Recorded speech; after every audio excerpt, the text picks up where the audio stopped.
Hey guys, today we are checking out the Get Out Gear TrekChair V2. That's next.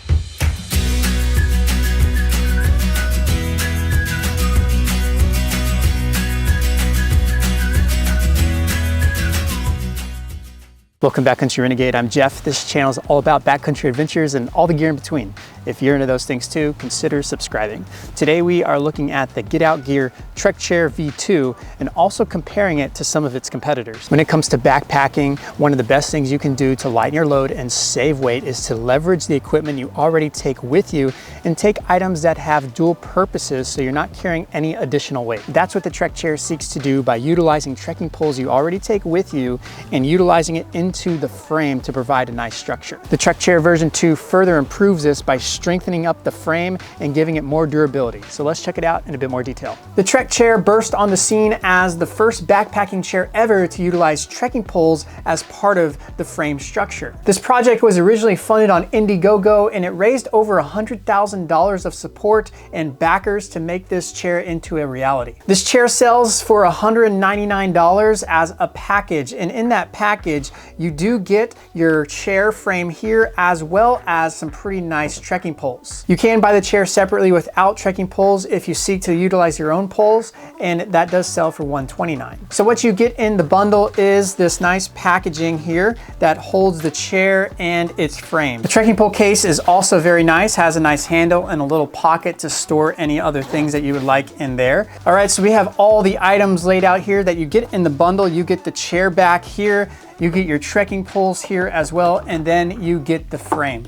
Let's talk a little bit about the specs and then we'll look at each one of these gear items. Get Out Gear says that the weight limit of the chair is 265 pounds. The frame, body, and stuff sack together weigh about 24 ounces, not counting the trekking poles. Looking at the chair fabric here, the majority of the back and seat area is comprised of ripstop nylon, so it's super strong and dependable. And then you have some mesh on the back and other areas on the seat to provide nice ventilation as well. The seat structure here is nice and wide so that you can sit down very nicely and it's not tight against you and limiting your movement or stretching out your legs in any way. So as a result, you can sit and relax and you don't feel constricted like you can in other chairs. Looking at the back of the chair, you also see that you have this nice deep pockets here to put those trekking pole handles in. Looking at the seat portion of the chair, you also have these pockets here that are nice and reinforced so that the poles of the frame can go in and be supported very nicely. Looking at the trekking poles here, these are really nice trekking poles. They call these goat sticks, and so they're not cheap by any means. They're really high quality.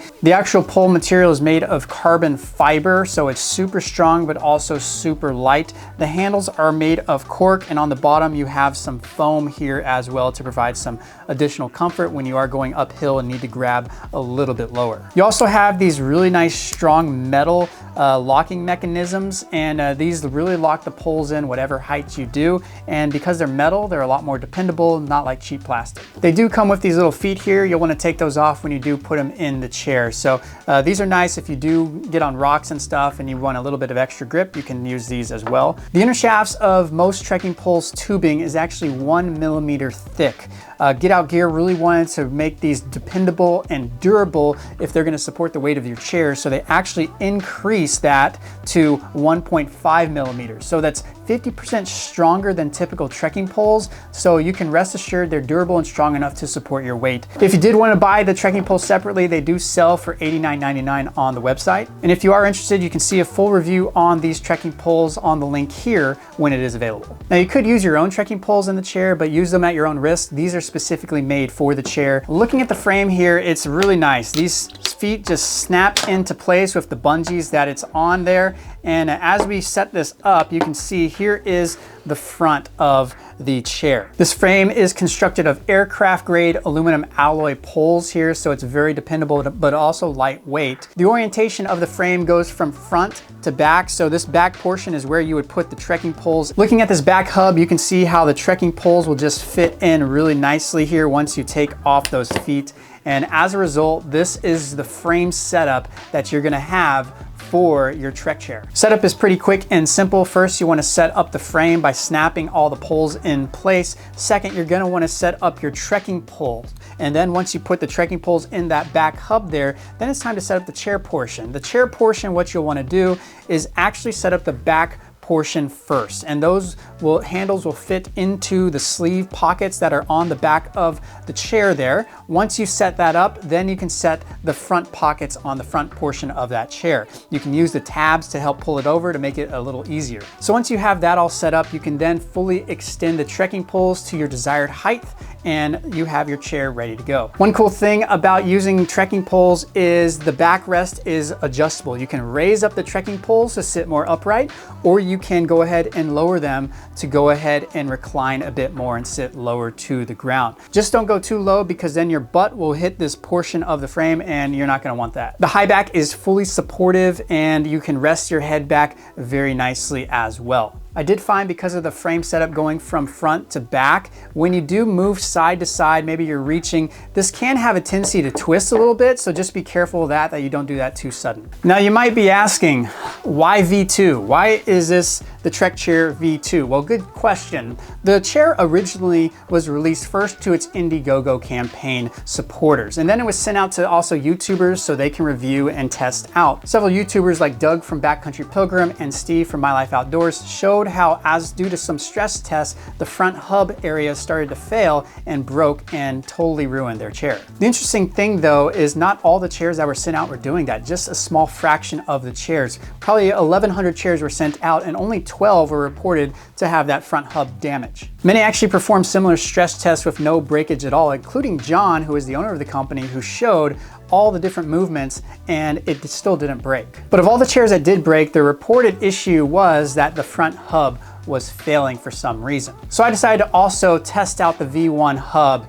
and I received my units around the same time as Doug and Steve received theirs. So here's me testing out the V1 frame. I moved side to side, and as you can see, it might twist a little bit, but the frame is still holding up. I started with gentle motion from side to side and then front to back, and I was experiencing no breakage. I decided to increase it a little bit more, a bit more extreme, and still no breakage. Now, I'm not a very big guy, so I figured why not use a little bit more force. This is something I wouldn't normally do for my other chairs, but I went ahead and tested out since they did send me this to test. I came down a little bit harder with a few more force and still no breakage, and finally I did this.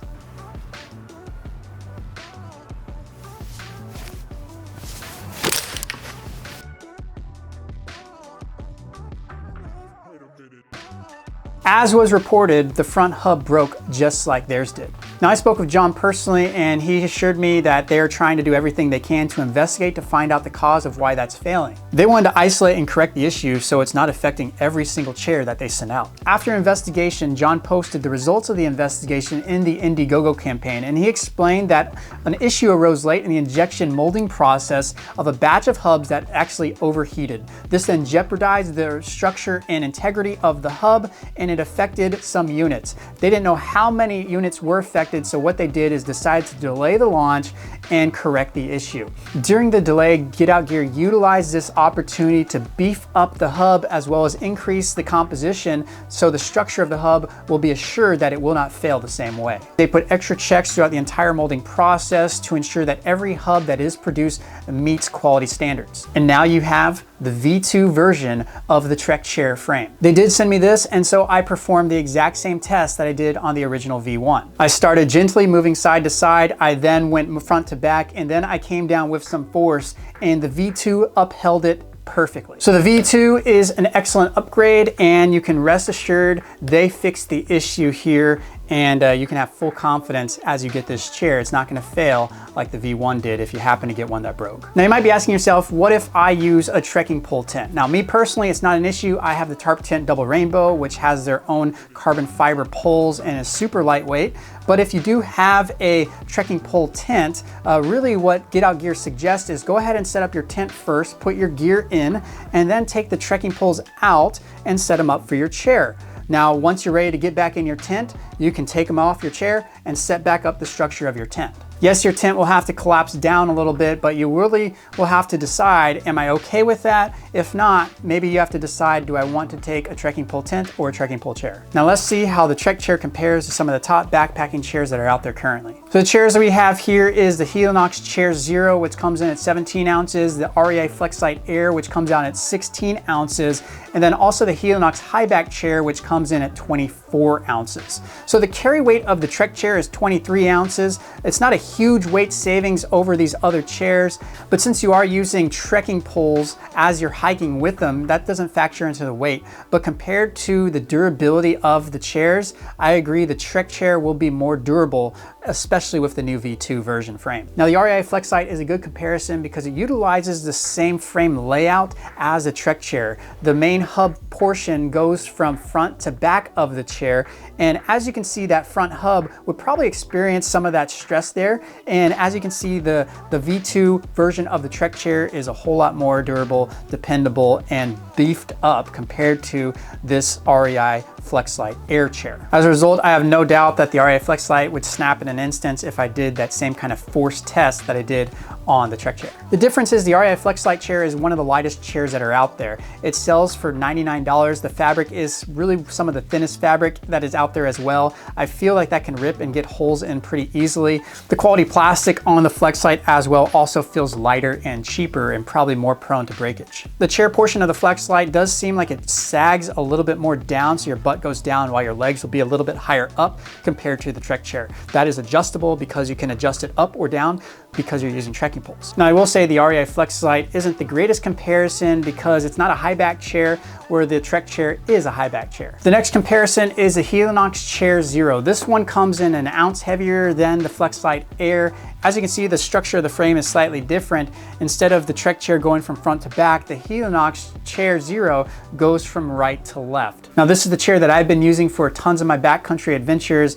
The one downside is it's not a high back chair, so again, it's not the greatest of comparisons. The Helinox Chair Zero does sell for $150. Now your better comparison to the TrekChair is the Helinox Chair Zero Highback. The Highback sells for $170, where the TrekChair sells for $199. But the difference is the TrekChair comes with trekking poles, so you're getting high quality trekking poles for roughly $30 more. Both chairs are made of ripstop nylon and the frame construction is an aluminum alloy frame. Now as far as the carry weight of the TrekChair, not considering the trekking poles, is 23 ounces on my scale, and the Helinox Chair Zero was 24 ounces. So this actually comes in around the same weight, slightly lighter than the Highback Helinox. Now some of the big differences between these, as you can see, the Helinox Chair Zero Highback is actually a smaller chair. So if you seek to recline backwards, you may not have position to rest your head because it's too short. Defeats the purpose of a Highback. Where the TrekChair is plenty high for you to rest your head. Another thing about the Helinox Highback is the backrest is fixed. What you see basically is what you get. But since the TrekChair actually uses trekking poles, you can adjust your backrest height.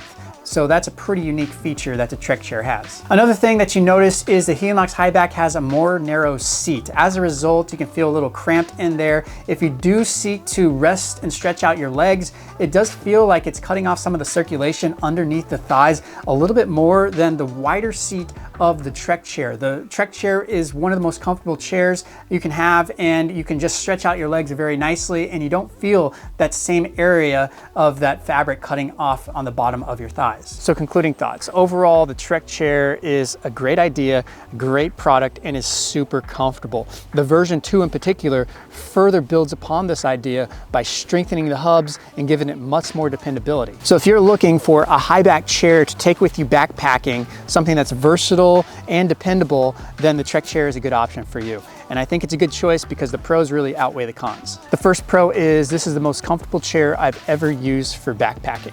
The high back design really gives you much needed support so you can recline. You have the wider seat as well so you can spread out your legs and just enjoy your time at the campsite after a long hike. Another pro is the adjustability. Because you're using TrekChairs, you can adjust the seat back here. You can sit upright or you can recline by lowering the trekking poles as well. That's a feature I've never really seen in any other backpacking chair. Another pro is with the V2, it's more rugged and dependable. The frame really is beefed up and I have no doubts that this will be able to last a long time. Another pro is the warranty and transparency of the company. John is a really good owner, and he was very transparent with the things that happened within the first version and how they fixed it in the second version. The warranty is great as well. If you need anything, contact Get Out Gear, and I'm sure they'll take you covered if you have any issues with your chair. Another pro is this is one of the best bangs for your buck. You get excellent quality trekking poles that are very comparable to the Black Diamond that sell for 200 bucks. Plus you get the chair, which is very comparable to the Helinox Chair Zero Highback, which sells for 170. So compared to those two, it's like you're getting trekking poles for just 30 bucks or so. Another pro is the packability. If you're set on a Highback chair and your other options, the Helinox Chair Zero Highback, this is gonna be more packable because you're hiking with your trekking poles, and this is gonna pack down in your pack a whole lot better than the Highback from Helinox. Now let's talk about some of the cons. The first con is the weight savings isn't super huge compared to its competitors. The Chair Zero is going to be lighter. The Highback Chair Zero from Helinox is roughly the same weight even without the trekking poles. So it's not a huge amount of weight savings, but at the same time, the Highback from Helinox cannot adjust and do some of the things that the Get Out Gear TrekChair can. Another con about it, depending on how you look at it, is you do need trekking poles. So if you just want a quick setup chair to set up near the campfire, you still need to use trekking poles to set this thing up. And if you are having a trekking pole tent, it can be a little cumbersome switching between the trekking pole tent and the chair while you're at your campsite. So depending on the occasion and what you're looking for in a chair, this can be an excellent option, especially for backpacking and hiking. So what did you think of the Get Out Gear TrekChair V2? Is this something you're gonna look at getting and adding to your backpacking adventures? If so, leave me a comment in the comment section, let me know your thoughts. If you like this video, make sure to give me a thumbs up. Also subscribe for more backpacking reviews like this, and as always, thanks for watching.